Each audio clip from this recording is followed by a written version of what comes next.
Hi, this is Yvonne Teoh Bource from Connect to Soul with your weekly Soul Wisdom Discourse for the week of March 19th, 2018.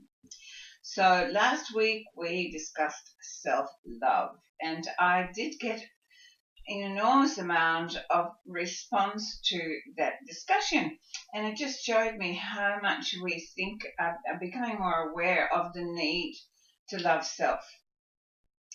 And the understanding that loving self does not mean that we love anyone else less. In actual fact, it's the opposite. The more we love self, the more we are able to love everything around us and everyone around us. So it was obviously a topic that people really resonated with. So this week I thought, well, what could I talk about that's going to, look a good follow-up? And instantly I was given cognitively the word belief. And like self-love, I think we get very attached to our beliefs to the point of being willing to defend them. When I say that, I don't know why anymore, because I have dropped that a long time ago. Whatever I believe today, I only believe because it feels good and it resonates with my authentic vibrational signature. And if it doesn't, then I will drop it off tomorrow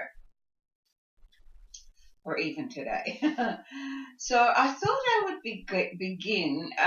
There is a chapter in my book, The Secret to Life, that I've written about beliefs, thoughts, attitudes, and feelings.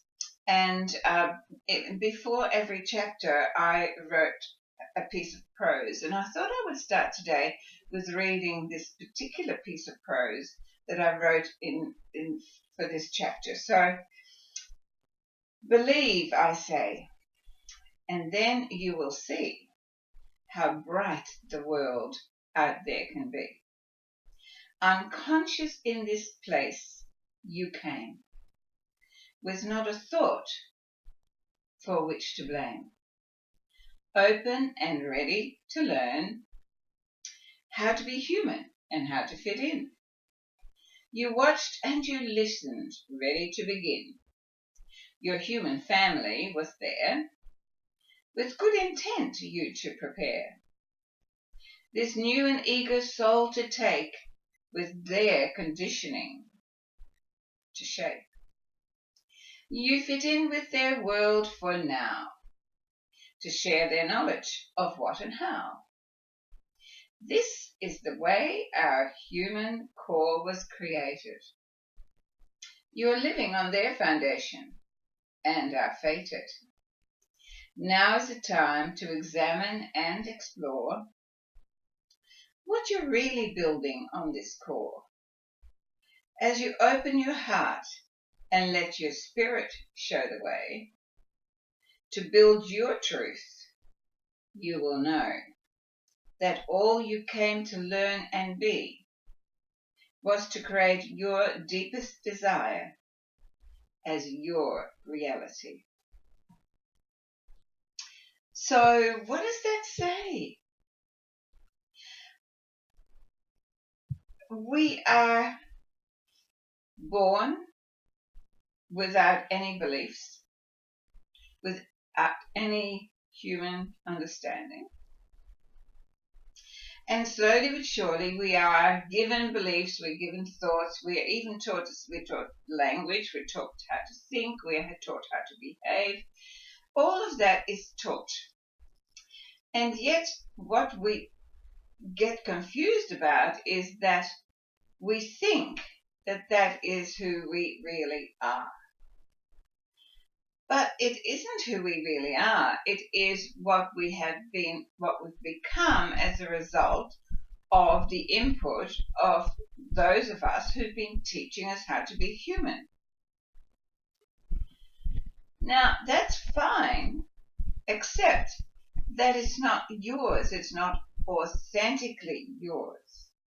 And our actual journey is about taking on all of that learning and then taking stock and going, so how much of what they have taught me resonates with my vibrational frequency and how much of it does not? But we get so caught up in it believing that this is true. Because the thing about a belief, what is a belief? A belief is something that you choose to take on without question as a fact. But it's only a fact while you believe it. It's not a fact for anyone else. You know, how many times do you believe something and another person says, I don't believe it? And then you break yourself to pieces just to try and make them see that your belief is the right one and they must believe what you believe because that is how it is. No, that's how it is for you. It's not how it is for somebody else. We only have to look at the world and see all the different beliefs of religion, of politics, of economics, of anything at all, of what people like to eat, right? Everyone has their own belief. There's nothing wrong with it, and there's nothing right with it. The only thing that's actually appropriate is to feel the belief and go, how does that sit with me? Does that feel good? Is it resonating with me? Does it feel comfortable for me?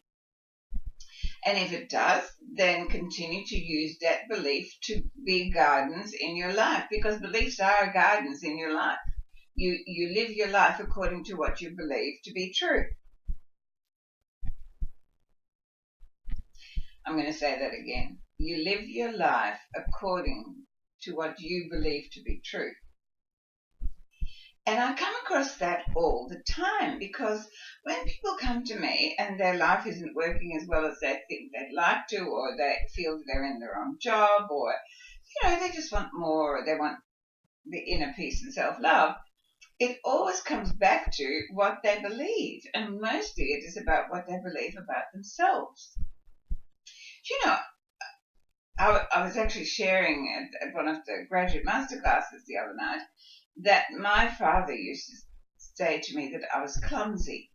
He was one of these wonderful fix-it men. He could turn his hand at anything, and my brother was the same. And for some reason, because I was a girl, I don't know why they decided that I was clumsy, but he used to, that's what he thought, you're clumsy, you can't do these things. But then I was, I started my nursing not long after I came to Australia, and my vocabulary in the English language was limited. And so I remember my first, I had my first report, because in those days we actually learned how to nurse with patients. I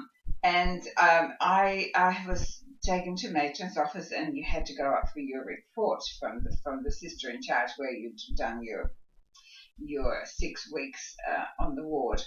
And so my first report off, I went to see the matron, and she said that I was not very good at following other people. Hello. But I had great manual dexterity. Well, I had no idea what that meant. I thought it was some terrible disease I caught. So I'm sitting there horrified, looking at her saying, what is that? And she said, you're really good with your hands. And I went, what? And from that moment, my belief was changed. From always thinking that I was clumsy, suddenly I realized I had manual dexterity. And it's true, I have the same ability my dad had. I can turn my hands to most things. And I'm a fix-it girl. And so I changed that belief in an instant. And that is what belief is about. When it no longer serves you, you can just drop it. So really my challenge this week to you is to examine, what beliefs are you running your life by that you think are true for you?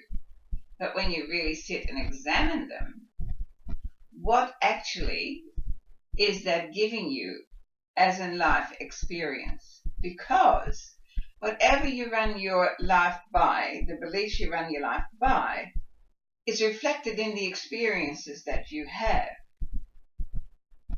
I remember years ago I was teaching young teenagers who had kind of fallen, off the straight and narrow. And look, they were tough cookies. And I remember, telling them, I gave them a vision of what I saw life to be. And I remember these kids, they would say, but miss, no, really, you should see, there's drugs out there and people are mugging each other and they're doing this and doing that. Now, they lived in the same suburb as I did, right, in the same area. And I had never come across it. So I said, really? Well, I've never seen it. And they said, oh, well, why don't you? We'll show you.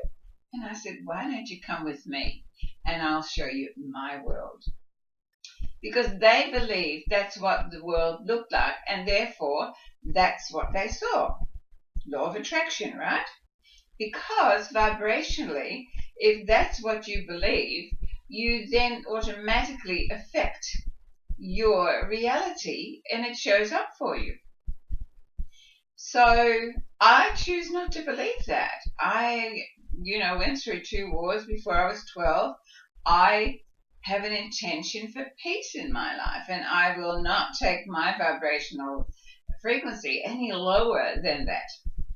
So I wasn't very keen to go and see where they lived, because I would have to go down, to a lower vibration, and that wasn't going to be part of my reality. So again, when people say, yes, but this is the truth, remember that it's only the person's truth who's telling you that. And that truth that they're telling you about comes from what they have chosen to believe.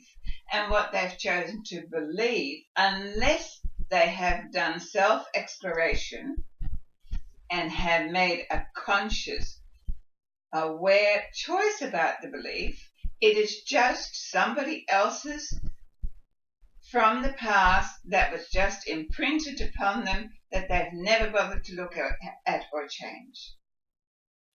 It's so interesting to me when I see, a mass of people who just follow somebody blindly. We've had many of them, and we still see it in the world today. When somebody says, this is what you've got to do, and all the people follow. Why would you do that? We're all here as an individual spark of this wonderful field of consciousness.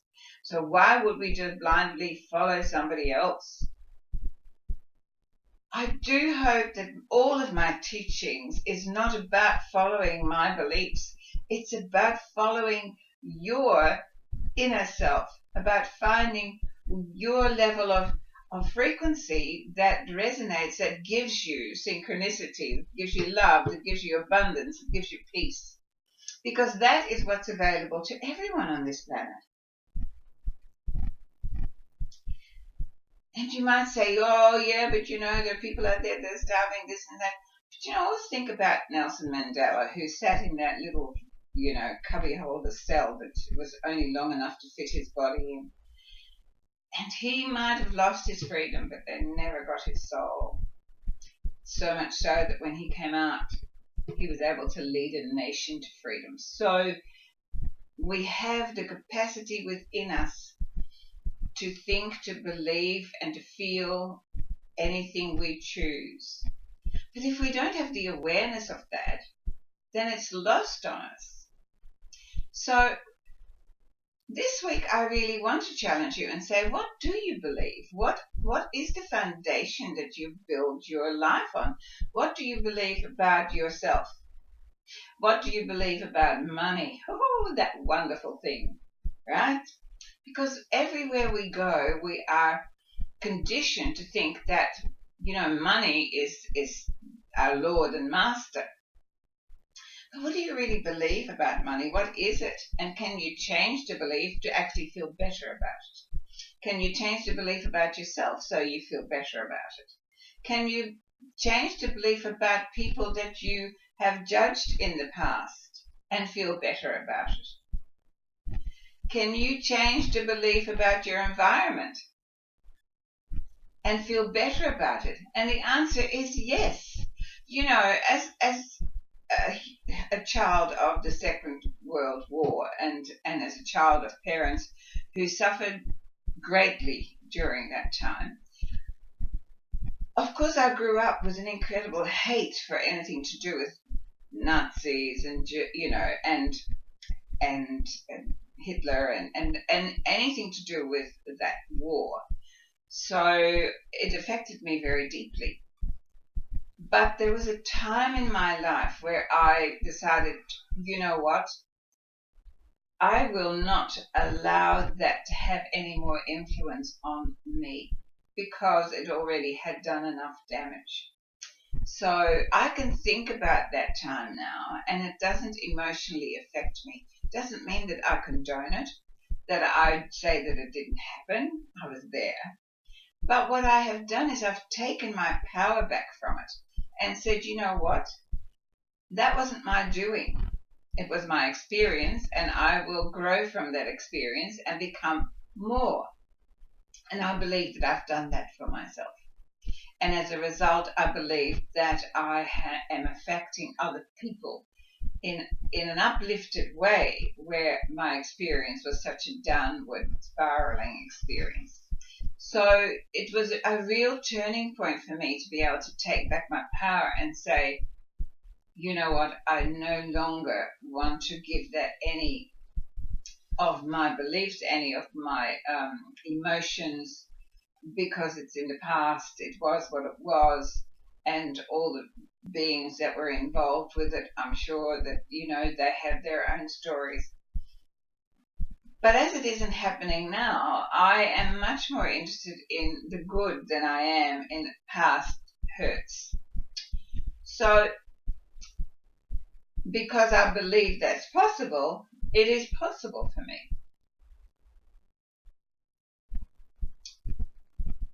What do you believe about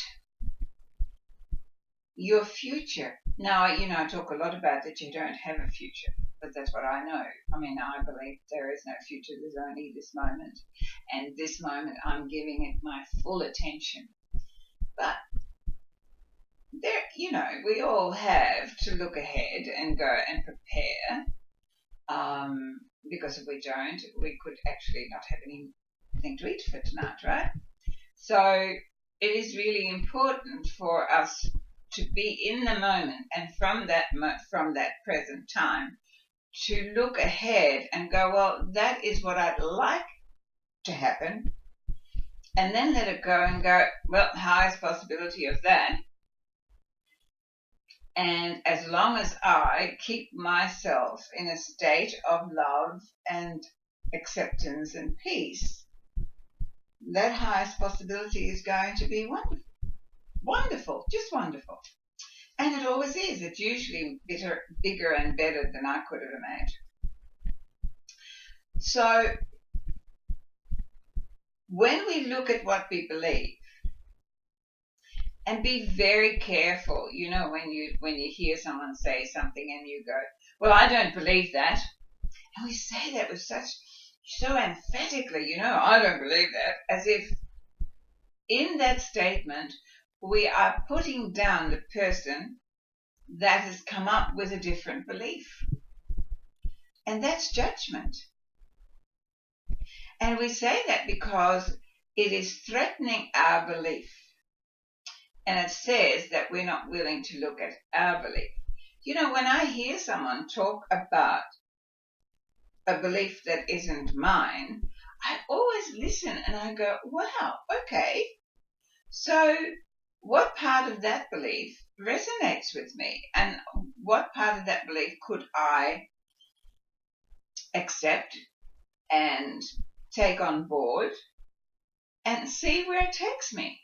But if I instantly just go, oh, I don't believe that, then I wouldn't be here with you. Because none of what I talk about 30 years ago did I have a clue about. So I had to really open myself up to so many new beliefs. I still do every day. I look and I listen and I explore and I go, well, does that belief resonate? And I go, no, it doesn't. I'm going to let that one go. It's so important that we learn to accept that a belief is not a truth. A belief is something that is put in us by somebody else until we do some self-exploration and we change it to be a belief that resonates with our authentic self. So before I finish this, I just want to go that beliefs are a very fundamental part of manifestation. The more often we hear a statement, the more likely we're going to believe it, because the powers of suggestion then create a neural pathway in our brain, and that just becomes the norm. So to change a belief, you have to create a new belief, and you have to keep repeating that belief until that becomes the norm. You know, we know as a species we seem to have to learn by repetition. So just doing it once is usually not enough. It can be, if it's really profound, it can be just like that. But most of the time it's not. And you know, that's why we do these uplifting positive statements that we call affirmations. And remember, an affirmation doesn't necessarily mean that it's a positive, uplifting, beneficial statement. We are affirming things all day long. Every time that I say, I'm not feeling well, that's an affirmation. I'm tired, that's an affirmation. I'm fed up, that's an affirmation. How many times do you make those statements? Remember the I am word. Anything you put I am in front of, you become in that moment. And they're affirmations, and we unconsciously repeat that kind of stuff all the time. Because remember, we have been conditioned, we have been taught how to speak by somebody else, so we repeat their language. And when you become consciously aware and you start to sculpt your language and start to change it to only say the things that resonate with you, then yeah, you probably sound quite different. I'm incredibly careful about the words that come out of my mouth, because I know that words have meaning and they have power, and therefore they'd better be representative of my authentic vibrational signature. So have a great look at what are you affirming in your life. What beliefs allow you to affirm things that are not beneficial, and then change them to things that are beneficial. So statements of fact that you want to actually occur. I believe I deserve all the goodness of the universe to be brought to me easily and effortlessly right now. That sounds pretty good, doesn't it? So in the beginning, when you say those things, you probably won't believe it. But if you say it often enough, the signs will start to come. You'll start to see things coming to you that you weren't expecting, and you go, oh my goodness, I am creating this neural pathway. I am creating an energy vibration that is taking me to this field of consciousness where all that is actually occurring. We are very interesting creatures. We are very complex creatures. And learning how to operate us is not easy. You know, we are spending so much time attempting to get familiar with the technology that is, on speed dial. But the most important, technology that we really need to learn is how to use this amazing body, this mind that we live in. It is just incredible. And I know that the physical life maintenance takes up a lot of energy and a lot of time. But I beg you, please put time aside for you and be really quiet and just go within and ask, does this belief serve me? And if not, what can I change it to? Start to slowly but surely, create your own beliefs. Beliefs that feel good, beliefs that give you a better experience. It's a wonderful thing to do. So I did draw a card as always. And in the beginning, I actually had one of the angel cards of Doreen Virtue, although she no longer wants to be associated with her oracle cards. But hey, that's a little bit difficult to do when they have been so wonderful. And she's on another path, which it's her journey, and it's wonderful, and I bless her very much. But I also am very grateful for all the work that she's done up till now, even though she wants to withdraw from it. I am always grateful for anyone who gives me anything that has supported me to be the person that I've become. And I love these angel cards, and I love angels. I'm surrounded by them all the time. I know that. So I just drew this card and I asked, so give me something that is going to be some soul wisdom in addition to what we've talked about. And this is the card that I received. Let me see. And it's called Listen. And, it is about listening. It's about listening inside to every belief that you are trying to defend. And say, is that really me? Does that feel like me? Does it feel like the person that I choose to be? Does it feel like the person that I'm in love with? And if that's not the case, then drop it and find a different belief. But if it is the case, if it does resonate, then you're on a good thing. Keep at it, right? So it says, listen, quiet your mind and listen to a gentle reassurance that everything has been taken care of. And that's the thing, you see, because we are an expression of source, of this life force, of this infinite field of consciousness. If we trust that, the life force will live through us, for us. And you can call that anything. You can call that God, you can call it Jesus, you can call it Allah, you can call it Fred Nerd, you can call it the universe. We always have to name it. And the minute we name it, we actually reduce it. And I always remember when I did some work with the walk-ins from Arizona, and they called it first cause. And I kind of like that. So I like two things, and one of them is source, and the other is first cause, because they're words that are not used very often, so the general populace hasn't put a connotation on them yet, so I'll find new ones as we do so. Stay in a quiet and receptive state without worrying about the exact nature of your desire's manifestation. Desires are a part of your source energy asking for expression. A quiet mind and body hears quickly and clearly. This is our request to you. Listen. The angels are asking you to listen, and I think this is really important. We must listen. We must listen to the inner voice, not to all the stuff that goes outside of us. When you have an idea and you can't wait to tell your friends because you want to know what they think. Before you do that, sit quietly, have the idea, and just sit with it and ask within. Tell me what you want me to do with this idea, because we get ideas for a reason.